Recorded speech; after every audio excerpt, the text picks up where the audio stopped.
आइए देखते हैं, मजा आएगा। अभी मजा आएगा ना भिड़ो। जिन लोगों को 2024 की बीजेपी की हार के लिए जिम्मेदार माना जाएगा, उन लोगों को हराने की कोशिश 2027 के विधानसभा के चुनाव में होगी। ये क्रिसमस मना रहे हैं क्या आशुतोष? मेरी क्रिसमस। नहीं, मुझे तो डर लगता है कहीं क्रिसमस बनाओ और कहीं से आके लोग मेरे घर को तोड़ फोड़ दे तो फिर मैं क्या करूंगा। एक तरफ प्रधानमंत्री जी जाके चर्च में हिस्सा ले रहे हैं और दूसरी तरफ आप देखिए किस तरीके से तोड़फोड़ चल रही है। ये सवाल उठ रहे हैं कि आप अगड़ों पिछड़ों की इस राजनीति में फंस गए हैं, आप तलवार की धार पर चलना पड़ रहा है आपको। मैं मानक जी बहुत क्षमा प्रार्थी होकर के हाथ जोड़ करके विनती करते हुए आपसे कहता हूं, हमारी सोच ऐसी नहीं है। और इन तीनों ने तो बल्कि दूसरे ही काम किए। श्यामा प्रसाद मुखर्जी ने तो फजलुल हक के साथ सरकार बनाई थी और पूरे जनसंघ ने पूरे नॉर्थ वेस्टर्न प्रोविंस में, बंगाल में, तमाम जगहों पर सरकारें बनाई थी और आजादी के मतवालों को डंडे डंडे मारा था कि इनके पुरखों ने नहीं देश की आजादी कराई थी, इनके पुरखों ने अंग्रेजों की दलाली की थी और पेंशन खाई थी। जिसने आजादी कराई थी वो नाम रखेंगे और आगे भी दिल खोल के रखेंगे। भाई आपके पास महापुरुष है या नहीं तो आप करोगे क्या? जो शख्स श्यामा प्रसाद मुखर्जी का प्रेरणा पार्क बना रहा है वो शख्स सुभाष चंद्र बोस के नारे लगा रहा है, गायन कर रहा है। उसी सुभाष चंद्र बोस ने श्यामा प्रसाद मुखर्जी के जीते रहते उनको कलकत्ता नहीं घुसने दिया था। तो ये क्या बात करेंगे? वैचारिक रूप से द्वंद्व वाले लोग। A few moments later. मालिक वो देखो। आशुतोष, मैंने सही कहा क्या कि बीजेपी के लिए यूपी में तलवार की धार पर चलने जैसा हो गया है क्या आशुतोष? इसीलिए ये ब्राह्मण विधायकों की मीटिंग, तीन ब्राह्मण विधायकों की बड़ी बड़ी मूर्तियां। आशुतोष नहीं, देखिए अभी अगर आप थोड़ी देर बाद अगर सिद्धार्थ यादव से जब पूछेंगे कि भारतीय जनता पार्टी क्या जाति की राजनीति करती है तो कह देंगे नहीं, बिल्कुल नहीं करती जाति की राजनीति, हम तो साफ मना कर देंगे। तो भारतीय जनता पार्टी जाति की राजनीति नहीं करती है। हाँ, ये उनका ऑफिशियल बयान है। गजब बेइज्जती है। हकीकत क्या है, उत्तर प्रदेश के अंदर जो अगली लड़ाई होगी वो लड़ाई बहुत दिलचस्प होने वाली है, क्योंकि वो लड़ाई भारतीय जनता पार्टी की अंदरूनी लड़ाई का नतीजा होगा। जिन लोगों को 2024 की बीजेपी की हार के लिए जिम्मेदार माना जाएगा, उन लोगों को हराने की कोशिश 2027 के विधानसभा के चुनाव में होगी। शाबाश। यही नहीं, अभी और सुनिए। ये जो अंदरूनी समीकरण है भारतीय जनता पार्टी के, ये ज्यादा महत्वपूर्ण है।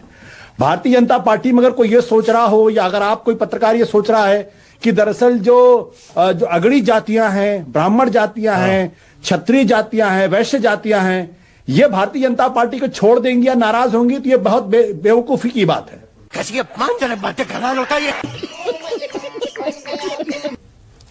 वो 80% से ज्यादा इन बल वोटिंग करती है बीजेपी को लेकर। खासतौर उत्तर प्रदेश के अंदर सीएसडीएस का डेटा जैसा आपने खुद बताया 89%। बात तो सही है। आज ये क्रिसमस मना रहे हैं क्या आशुतोष? मेरी क्रिसमस। नहीं, मुझे तो डर लगता है कहीं क्रिसमस बनाओ और कहीं से आके लोग मेरे घर को तोड़ फोड़ दे तो फिर मैं क्या करूंगा। एक तरफ प्रधानमंत्री जी जाके चर्च में हिस्सा ले रहे हैं और दूसरी तरफ आप देखिए किस तरीके से तोड़फोड़ चल रही है। तू समझा? हाँ। नहीं, तू समझा नहीं। क्या इस तरीके से भारत की छवि अंतर्राष्ट्रीय स्तर सुधरेगी? क्या ऐसे भारत विश्वगुरु बनेगा? और अभी तक मैंने नहीं देखा किसी भारतीय जनता पार्टी के वरिष्ठ नेता ने इसकी भर्त्सना की हो। नहीं, आपने ये जो पहना है ना, लाल जो पहना है, इसलिए मैंने पूछा आपसे कि आज थोड़ा क्रिसमस का माहौल लग रहा है। अपने जीवन में तो रोज क्रिसमस है भाई। हाँ। रोज दिवाली है, रोज ईद है। अच्छा ठीक है। अब ये किसी को बुरा लग रहा हो तो बात अलग है। वाह क्या सीन है। पहले तो सिद्धार्थ, आपको क्या लगता है, वाकई ब्राह्मणों को, अगड़ों को कुछ बीजेपी में नजरअंदाज किया जा रहा है क्या? नाराज है क्या? मानक जी, इससे पहले मैं अपनी बात आपके शो पर रखूं, मैं अपनी आपत्ति दर्ज कराना चाहता हूं। विपक्ष अगर एक विषय को एक नजर से देखे तो मेरे को उनकी मजबूरी समझ में आती है कि उनकी राजनीतिक मजबूरी है और वो हर चीज को जात और पात में तोल करके देखते हैं। कहीं अपना फायदा देखते हैं, कहीं अवसरवादिता देखते हैं, कहीं नुकसान देखते हैं और उस नफे नुकसान के कारण वो अपनी बात को करते हैं। क्या कहना क्या चाह रहे हैं भाई आप? पर आपकी या किसी भी व्यक्ति की और मुझे नहीं लगता कि सोच ऐसी होनी चाहिए कि अगर देश के महापुरुष हैं हम उनको जाति से तोल करके और अगर उनका स्मारक बनाया जा रहा हो तो हम ये कहें कि एक पार्क में 3 उन जाति के व्यक्तियों का स्मारक बनाया जा रहा है। क्या महापुरुषों की कोई जाति होती है? मैं प्रश्न अपने आप से पूछता हूं। और क्या आज हम 21वीं सदी के भारत में हमारे देश के लिए बलिदान होने वाले, हमारे देश के लिए शहादत देने वाले, हमारे देश के महान विचारकों को जाति के आधार पर तोल करके ही राजनीति करेंगे? मस्त जोक मारा रे, ये हंस रहे हलकट हंस। विपक्ष की तो कहानी मुझे समझ में आ गई। देखिए, जिसके मन में जैसा होता है उसको वैसा ही दिखता है। उनको इसके आगे दिखेगा ही नहीं। उनकी कहानी इसी से शुरू होगी, इसी से खत्म हो जाएगी। जो लोग एमवाई फैक्टर करके चुनाव का अर्थमेटिक बैठाते हों, वो इसके आगे क्या सोच सकते हो? पर आज पंडित दीनदयाल उपाध्याय, श्यामा प्रसाद मुखर्जी और अटल बिहारी वाजपेयी क्या वो ब्राह्मण नेता हैं? क्या जब दीनदयाल उपाध्याय ने एकात्म मानववाद की बात कही थी, क्या जब उन्होंने अंत्योदय की बात कही थी, पंक्ति में अंतिम व्यक्ति जो खड़ा हुआ है उसको मजबूत करने की बात कही थी, तो ब्राह्मणों के लिए कही थी? क्या जब श्यामा प्रसाद मुखर्जी ने कहा था कि इस देश के अंदर एक देश में 2 विधान, 2 प्रधान, 2 संविधान नहीं हो सकते, वो ब्राह्मणों के लिए कहा था? ये क्या बात करता है यार? क्या जब 1953 में उन्होंने कश्मीर में अपनी शहादत दे दी, कश्मीर को देश के साथ जोड़ने के लिए शहादत दे दी, क्या वो ब्राह्मणों के लिए दे दी? क्या जो हमारे जैसे पॉलिटिकल एक्टिविस्ट देश भर में नारा लगाते हैं कि जहां हुए बलिदान मुखर्जी वो कश्मीर हमारा है, जो कश्मीर हमारा है वो सारा का सारा है, क्या उनके ब्राह्मण होने के कारण लगाते हैं? सिद्धार्थ भाई, इसीलिए सवाल उठ रहे हैं कि आप अगड़ों पिछड़ों की इस राजनीति में फंस गए हैं, आप तलवार की धार पर चलना पड़ रहा है आपको। सही पकड़े हैं। मैं मानक जी बहुत क्षमा प्रार्थी होकर के हाथ जोड़ करके विनती करते हुए आपसे कहता हूं, हमारी सोच ऐसी नहीं है। मैं जानता हूं देश में अधिकतम राजनीति ऐसी ही है, मैं जानता हूं कि देश में अधिकतम पॉलिटिकल पार्टियां ऐसा ही सोचती हैं। मैं माफी के साथ कहता हूं हमारी सोच ऐसी नहीं। अच्छा, बीजेपी जाति की राजनीति नहीं करती है? मानक जी, समस्या कुछ और है, मैं आपको समस्या भी बता देता हूं। इस देश के अंदर 450 से ऊपर स्कीम, प्रोजेक्ट, डेवलपमेंट की चीज, कुछ भी, कोई भी चीज हो, वो गांधी नेहरू परिवार पर है। ये चुप है।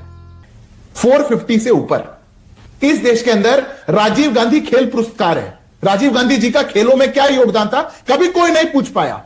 आप जैसे ही गांधी नेहरू परिवार से बाहर निकलेंगे और किसी भी महापुरुष को उनके योगदान और उनके विचारों के लिए सम्मानित करने लगेंगे, इस देश के अंदर उनका स्मारक बना करके आने वाली पीढ़ियों को प्रेरित करने लगेंगे, ऐसी समस्या शुरू हो जाएगी। ये समस्या कहीं और की है, क्योंकि गांधी नेहरू के आप ही की गलती है सुरेंद्र भाई। सिद्धार्थ यादव बोल रहे हैं, आपने हर जगह गांधी, नेहरू और राजीव जी को घुसा दिया, जिसकी वजह से अब इनको उसे गलती को सुधारना पड़ रहा है, इसीलिए बड़ी बड़ी मूर्तियां नए महापुरुषों की बना रहे हैं। अभी बदत है भाई, अभी बदत है। बोलिए सुरेंद्र भाई। 2 चीजें हैं मानक भाई। पहली बात, हमारा प्रेरणा स्तर को लेकर के कोई विरोध नहीं, लेकिन जो दूसरी बात है जो अभी सिद्धार्थ जी ने कही, तो कि भाई इन्होंने बलिदान दिया, तो ना अटल बिहारी वाजपेयी का कोई बलिदान है देश के लिए, ना दीनदयाल उपाध्याय का कोई बलिदान है देश के लिए, ना श्यामा प्रसाद मुखर्जी का कोई बलिदान है देश के लिए। और इन तीनों ने तो बल्कि दूसरे ही काम किए। श्यामा प्रसाद मुखर्जी ने तो फजलुल हक के साथ सरकार बनाई थी, और पूरे जनसंघ ने पूरे नॉर्थ वेस्टर्न प्रोविंस में, बंगाल में, तमाम जगहों पर सरकारें बनाई थी और आजादी के मतवालों को डंडे डंडे मारा था। कैसी लगी आगे स्वाद? नंबर 1। नंबर 2, आज की डेट में हमारा कोई विरोध नहीं है, इनके अपने महापुरुष हैं, बनाते रहें, अपनी जगह पर है। लेकिन जब ये बात करते हैं 450 नाम की, तो इनको याद रखना चाहिए कि इनके पुरखों ने नहीं देश की आजादी कराई थी, इनके पुरखों ने अंग्रेजों की दलाली की थी और पेंशन खाई थी। जिसने आजादी कराई थी वो नाम रखेंगे और आगे भी दिल खोल के रखेंगे। भाई आपके पास महापुरुष है ही नहीं तो आप करोगे क्या? गजब बेइज्जती है। आज की डेट में मैं तो एक मांग करता हूं, ये कहते हैं कि दीनदयाल जी के नाम की हत्या हुई थी, बिल्कुल हुई थी भाई। आज की डेट में नीचे भी सरकार इनकी, ऊपर भी सरकार इनकी, नगर निगम भी इनका, क्यों नहीं जांच कराते हैं? अटल बिहारी वाजपेयी से लेकर के सारी भाजपा हमारे ऊपर आरोप लगाती थी कि आप सीबीआई जांच नहीं करा रहे हो, फलानी जांच नहीं करा रहे हो। अब करा करके कर दो ना। अटल बिहारी वाजपेयी और दीनदयाल को अगल बगल खड़े इससे ज्यादा भाई आप दिल से बोलते हैं, तगड़ा बोलते हैं, तगड़ा बोलते हैं आप। सुनिए, हाँ, मैं ये पूछना चाह रहा हूं, आपने कहा अपने महापुरुष ये इनके पास है नहीं, मतलब आप ये कह रहे हैं दीनदयाल उपाध्याय, श्यामा प्रसाद मुखर्जी महापुरुष नहीं थे, अटल बिहारी वाजपेयी भी महापुरुष नहीं थे? अभी मजा आएगा ना भिड़ो। अटल बिहारी वाजपेयी जी प्रधानमंत्री थे, नेता थे, इनकी प्रेरणा बनानी चाहिए, बिल्कुल अच्छी बात है। हाँ। श्यामा प्रसाद मुखर्जी और दीनदयाल जी से हमारा वैचारिक मतभेद है, उन्होंने कोई बलिदान देश के लिए नहीं दिया। जिम्मेवारी से कहता हूं, इन तीनों लोगों ने कोई बलिदान देश के नहीं। बस मुझे यही सुनना था, कम से कम वाजपेयी जी को महापुरुष मानते हैं ना, बस मुझे यही सुनना था। और सुनिए आप आपको बात बताता हूं। हाँ। जी, और दूसरी बात मैं आपको बताता हूं। आज की बात करते हैं ये लोग। हाँ। अब मैं तो जिम्मेवारी से कहता हूं कि श्यामा प्रसाद मुखर्जी की हत्या या दीनदयाल उपाध्याय की हत्या की जांच कराते क्यों नहीं है? ये गड़बड़ है बाबा। आरोप है मेरा, अपने लोग यूपी में क्या चल रहा है सुरेंद्र भाई? इसलिए नहीं कराते। यूपी में क्या चल रहा है? और सुनिए, सुनिए एक लाइन और कह लेने दीजिए। जो शख्स श्यामा प्रसाद मुखर्जी का प्रेरणा पार्क बना रहा है, वो शख्स सुभाष चंद्र बोस के नारे लगा रहा है, गायन कर रहा है। उसी सुभाष चंद्र बोस ने श्यामा प्रसाद मुखर्जी के जीते रहते उनको कलकत्ता नहीं घुसने दिया था। तो ये क्या बात करेंगे? वैचारिक रूप से द्वंद्व वाले लोग हैं। अपने घर जाना है।